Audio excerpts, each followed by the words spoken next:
안녕하세요. 콩닥콩닥터 정한샘입니다. 오늘도 여러분이 건강에 대해 갖고 계신 오해와 걱정을 덜어드리기 위해 찾아왔습니다. 진료실에서 이런 말씀을 하시는 분이 정말 많습니다. 저는 물만 먹어도 살이 쪄요. 물을 마시면 몸이 붓는 것 같아요. 오늘은 이 오해의 진실을 파헤쳐 보겠습니다. 그리고 반드시 짚어야 할 반전이 있습니다. 대부분의 건강한 분에게 물은 무죄지만 어떤 분들에게는 물이 정말로 부담이 될 수 있다는 점입니다. 그래서 먼저 일반적인 원칙을 정리하고 이어서 심장 콩팥 질환이 있는 분들을 어떻게 다르게 접근해야 하는지까지 나눠서 말씀드리겠습니다. 물은 살을 찌우지 않습니다. 가장 먼저 분명히 하겠습니다. 물은 살을 찌울 수 없습니다. 이유는 단순합니다. 살, 즉 체지방은 칼로리가 남을 때 만들어집니다. 칼로리를 내는 것은 탄수화물, 단백질, 지방 이 세 가지뿐인데 물에는 이 세 가지가 전혀 없어 칼로리가 0입니다. 미네랄이 든 생수나 탄산수도 칼로리는 사실상 0입니다. 지방 1kg이 늘려면 대략 7000kcal 이상의 에너지가 오랜 기간 남아야 하는데 물은 단 1칼로리도 제공하지 못합니다. 그러니 물만 먹어도 살이 찐다는 것은 적어도 체지방이라는 의미에서는 성립할 수 없습니다. 그런데 왜 물을 마시면 체중계 숫자가 올라갈까요?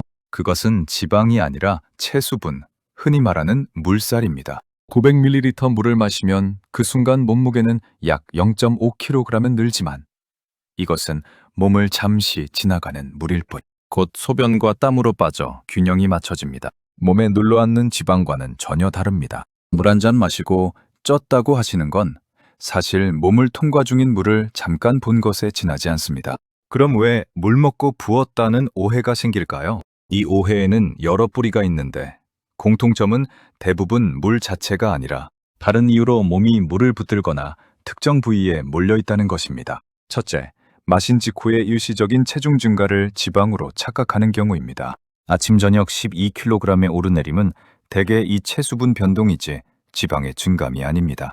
둘째, 소금입니다. 짜게 먹으면 몸은 그 소금 농도를 맞추기 위해 물을 붙들어 다음날 얼굴과 손발이 부은 느낌이 듭니다. 셋째, 탄수화물입니다. 우리 몸은 탄수화물을 글리코겐으로 저장하는데 글리코겐 1g당 약 34g의 물이 함께 붙습니다. 그래서 짠 저녁에 면이나 밥을 잔뜩 드신 다음날 저울이 올라가 있으면 그건 지방이 아니라 소금과 탄수화물이 붙은 물입니다. 넷째, 여성의 경우 호르몬의 영향으로 더 잘 붙는 경향이 있습니다. 여성 호르몬인 에스트로겐과 프로게스테론은 콩팥에서 나트륨과 수분을 다루는 방식에 영향을 주어 같은 조건에서도 몸이 물을 조금 더 붙들게 만듭니다. 그래서 생리 주기에 따라 특히 생리 전에 손발이 붓고 체중이 12kg이 늘었다가 빠지는 주기적인 부기를 흔히 경험합니다. 이것은 병이 아니라 호르몬에 따른 자연스러운 변동인 경우가 많습니다. 다섯째, 오래 서 있거나 앉아 있는 자세입니다. 우리 몸의 체액은 중력을 받기 때문에 하루 종일 서서 일하거나 오래 앉아 있으면 물이 하체로 쏠려 발목과 종아리가 유난히 붓습니다. 이를 중력에 의한 체위성 부종이라고 부르는데 대개 저녁에 심하고 다리를 올리거나 하룻밤 자고 나면 좋아지는 것이 특징입니다. 여섯째, 다리 근력입니다.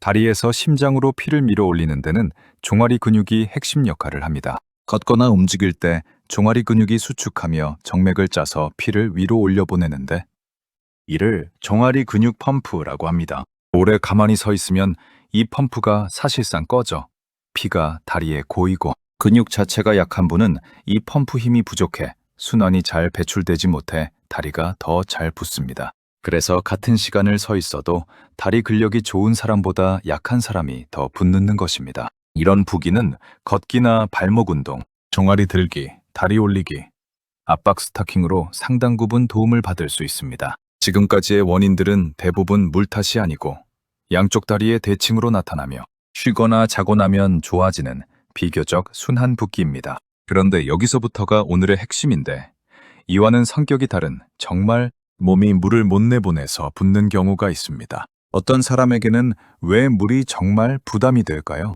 건강한 몸은 남는 물과 소금을 콩팥으로 걸러내 정교하게 균형을 맞춥니다. 물을 많이 마셔도 여분을 소변으로 내보내고 소금을 좀 많이 먹어도 시간이 지나면 배출해 균형을 되찾습니다. 그래서 건강한 분은 물을 넉넉히 마셔도 전신이 붓지 않습니다. 문제는 이 배출 시스템이 고장났을 때입니다. 심장이 약해진 신부전에서는 심장이 혈액을 충분히 밀어내지 못해 콩팥으로 가는 혈류가 줄고 몸은 이를 혈액량이 부족하다고 오해해 오히려 물과 소금을 더 붙들어 버립니다. 그 결과 다리가 붓고 폐에 물이 차 눕기만 하면 숨이 차며 체중이 며칠 새 뚜렷이 늘어납니다. 콩팥이 나빠진 만성 콩팥병, 특히 소변이 거의 나오지 않는 투석 환자에서는 남는 물을 내보낼 통로가 막혀 있어 마신 물이 그대로 쌓입니다. 이런 분들에게는 물이 살이 아니라 부담이 됩니다. 여기서 꼭 강조하고 싶은 점이 있습니다. 이렇게 붓는 상황에서도 진짜 주범은 물보다 소금인 경우가 많습니다. 소금이 물을 붙들기 때문에 소금을 많이 먹으면 갈증이나 물을 더 마시게 되고 붓든 물이 잘 빠지지 않습니다. 그래서 실제 진료에서는 물을 무작정 줄이는 것보다 소금을 줄이는 것이 부종 관리에 더 중요할 때가 많습니다. 그렇다면 누가 얼마나 물을 제한해야 할까요? 이제 개별 환자 이야기입니다. 여기서 가장 강조하고 싶은 것은 콩팥이 안 좋다고, 심장이 안 좋다고 무조건 물을 제한해야 하는 것은 아니다라는 점입니다. 먼저 콩팥입니다. 콩팥 기능은 흔히 사구체 여과율, GFR이라는 숫자로 표현합니다. 대략 90 이상이 정상이고 숫자가 낮아질수록 기능이 떨어진 것입니다. 결론부터 말씀드리면 투석을 하지 않는 대부분의 만성 콩팥병 환자, 즉 eGFR이 대략 30에서 120 사이인 분들은 일률적으로 물을 제한할 필요가 없습니다. 이 정도 기능에서는 콩팥이 여전히 남는 물을 소변으로 내보낼 수 있기 때문입니다. 다만 여기서 오해하기 쉬운 지점이 있습니다. 몸이 탈수되어 있으면 콩팥으로 가는 피가 줄어 급성 콩팥 손상으로 이어질 수 있습니다. 그래서 탈수를 제때 찾아 교정하고 특히 조영제를 쓰는 검사나 콩팥에 부담을 주는 약, 무더위나 장염처럼 몸에 수분이 빠지는 상황, 전으로 적절한 수분을 유지하는 것은 분명히 도움이 됩니다. 실제로 검사에서 질소 노폐물 BUN이 오르고 소변이 진한, 즉 물이 부족한 신호가 보이는 분이라면 적정 수준까지 수분을 채우는 것이 좋습니다. 반대로 콩팥병 지능을 늦추겠다고 갈증을 넘어 물을 억지로 더 들이붓는 것은 이야기가 다릅니다. 3기 만성 콩팥병 환자들에게 1년간 물을 더 마시도록 코칭한 대규모 임상 연구에서 콩팥 기능, 저하, 속도는 달라지지 않았고 오히려 필요를 넘긴 과잉 수분은 신부전이나 진행성 콩팥병에서 해로울 수 있습니다. 정리하면 탈수는 제때 교정하고 적정 수분은 유지하되 막연히 많이 마시는 것은 금물입니다. 갈증에 맞춰 적절히 드시는 것이 기본입니다. 그렇다면 기능이 더 떨어진 eGFR 15에서 30 사이, 즉 말기에 가까워지는 소기는 어떨까요? 2단계에서도 부종이나 소변량 감소가 없다면 대개 엄격한 수분 제한의 대상은 아닙니다. 다만 콩팥이 소금과 물을 처리하는 여력이 점점 줄기 때문에 부기나 체중 변화를 더 세심히 지켜보며 개별적으로 조절해야 하는 시기입니다. 실제로 엄격한 제한이 필요해지는 것은 소변이 거의 나오지 않는 투석 환자나 실제로 몸에 물이 넘치는 상태일 때입니다. 이 경우 흔히 하루 약 1리터에 남은 소변량을 더한 정도로 제한하고 투석과 투석 사이 체중 증가를 자기 체중의 4에서 4.5% 이내로 관리하도록 권합니다. 심장도 마찬가지입니다.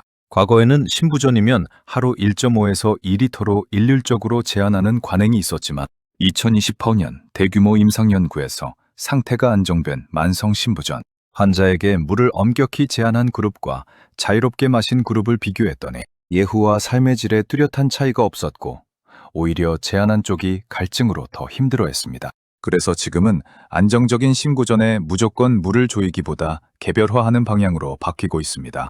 물론 급격히 악화되었거나 저나트륨 혈증을 동반한 경우에는 여전히 제한이 필요할 수 있습니다. 이뇨제는 사실 소금을 빼는 약입니다. 부종 치료에 쓰는 이뇨제를 이해하면 이 원리가 더 분명해집니다. 이뇨제는 이름 그대로 소변을 늘려 물을 빼내는 약이 맞습니다. 그런데 그 물을 몸에 붙들고 있는 것은 결국 소금입니다.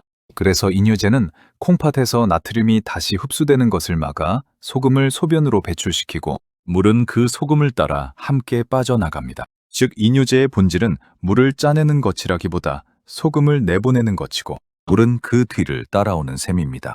그렇기 때문에 이뇨제를 쓰든 안 쓰든 저염식, 즉 소금을 줄이는 것이 부종 관리의 진짜 토대가 됩니다. 물 제한보다 소금 제한이 핵심이라는 말씀을 계속 드리는 이유가 여기에 있습니다. 물을 빼는 것과 순환을 지키는 것. 그 균형. 여기서 반드시 함께 이해해야 할 점이 있습니다. 몸에서 소금과 물을 빼내면 조직에 고인 여분의 물뿐 아니라 혈관 속을 도는 혈액량, 즉 순환 혈장량도 함께 줄어듭니다. 그래서 이뇨제를 지나치게 강하게 쓰거나 물을 필요 이상으로 심하게 제한하면 혈관 속이 텅 비어 혈압이 떨어지고 콩팥으로 가는 피가 줄어 오히려 콩팥이 상하는 2차 손상이 생길 수 있습니다. 부기를 빼는 것과 순환을 지키는 것 사이에 균형이 필요한 것입니다. 부은 조직에서 물이 혈관으로 다시 채워지는 속도를 넘어설 만큼 급하게 빼면 탈이 납니다. 그래서 부종이 있다고 무작정 물을 끊는 것이 능사가 아니며 담당 의료진이 소변량과 체중, 혈압, 혈액 검사를 보며 빼는 정도와 마시는 양을 세밀하게 조절하는 것입니다. 이것이 바로 콩팥 심장이 나쁘다고 무조건 물을 제한하는 것은 아니다라고 말씀드리는 또 하나의 이유입니다. 공통된 원칙은 개별화입니다. 획일적인 숫자가 아니라 소변량, 체중 변화, 부종과 숨참 같은 증상, 혈액 검사를 종합해 조절합니다. 특히 심장 콩팥 질환이 있는 분께 유용한 습관이 매일 같은 조건에서 체중을 재는 것입니다. 며칠 새 체중이 2에서 3kg 이상 갑자기 늘고 다리가 붓거나 숨이 차다면 그것은 지방이 아니라 물이 쌓이고 있다는 신호이므로 서둘러 진료를 받으셔야 합니다. 정미와 경고 신호. 정미하겠습니다.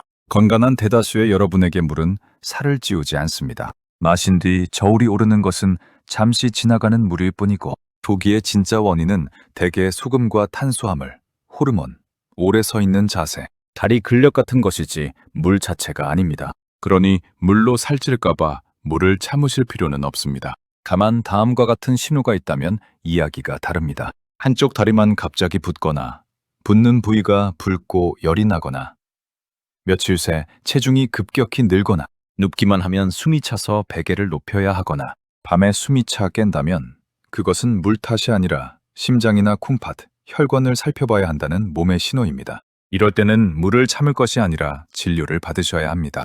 그리고 이미 신부전이나 콩팥병으로 수분 염분 제한을 안내받으신 분은 오늘의 일반적인 이야기보다 반드시 주치의의 개별 지시를 우선하셔야 합니다. 결국 핵심은 같습니다. 무조건 많이도 무조건 적게도 아니라 매 몸 상태에 맞는 균형을 아는 것입니다. 객관적인 결과를 토대로 현명하고 지혜롭게 판단하셔서 여러분 모두가 미래에도 건강하시기를 소원합니다. 이상 정한샘 내과의원 정한샘이었습니다.